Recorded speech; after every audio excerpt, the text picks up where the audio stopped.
Shalom, this week's Sedra is Sedra Miketz. People have been perplexed by dreams since the creation of human beings.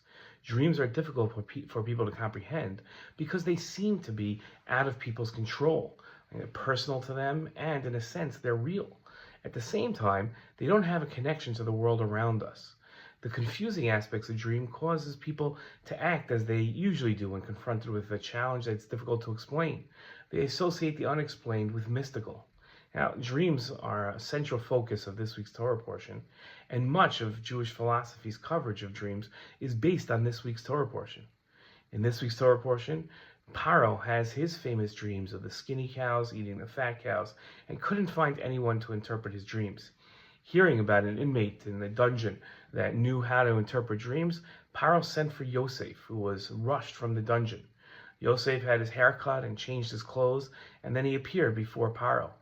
It was recorded in this week's Torah portion that Paro said to Yosef, "I've had a dream, but no one can interpret it. Now I've heard it said of you that you hear a dream and tell its meaning." Now Yosef answered Paro saying, "Not I. God will see to Paro's welfare." And it's interesting to note that Paro asked Yosef to interpret his dream, and Yosef promises Paro much more than an interpretation. This photo emphasized that Yosef said, "I will utter words which will restore Paro's peace of mind." The Torah went even further, writing that he wished and prayed that God would put Paro's mind at rest. This is an interesting twist on helping someone with their dreams. The Talmud offered an important principle about dreams. The Talmud records that Rabbi Yonatan taught that a person is shown his dream only the thoughts of his heart.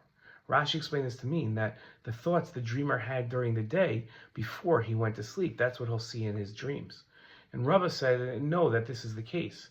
For one is neither shown a golden palm tree nor an elephant going through the eye of a needle in a dream. In other words, dreams only contain images that enter a person's mind, not the fantastical. In support of the proposition that a dream is merely a reflection of what a person thinks about during the day, the Gemara relates that the Roman emperor said to Rabbi Yoshua, the son of Rabbi Hananiah, "You Jews say that you are extremely wise. If that is so, tell me what I will see in my dream tonight." Rabbi Yeshua said to him, "You will see the Persians capture you.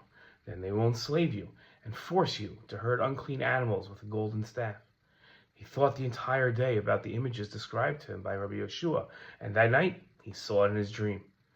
Now, although Yosef knew that he could have fulfilled Paro's request by merely explaining to Paro that his dreams were a reflection of the anxiety that he experienced during the day, Yosef went the extra mile and helped Paro get over his anxiety and fears by reassuring him that everything would be fine with him.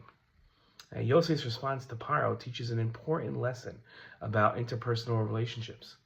While Yosef could have told Paro that God would give Yosef the ability to interpret his dreams, Yosef understood that Paro was looking less for an explanation of his dream and more of a reassurance that everything was going to be fine with Paro, and with Paro's rule, and with Egypt. This is why Yosef goes on to suggest a strategy for preparing for the years of famine. Yosef understood Paro's anxiety over the future, and that his dreams had increased his concerns. The lesson for us is that it isn't enough to simply care about meeting other people's needs. We must look past the initial worry and fear of others and delve deep to see what is truly bothering other people and how we can help. Shabbat Shalom.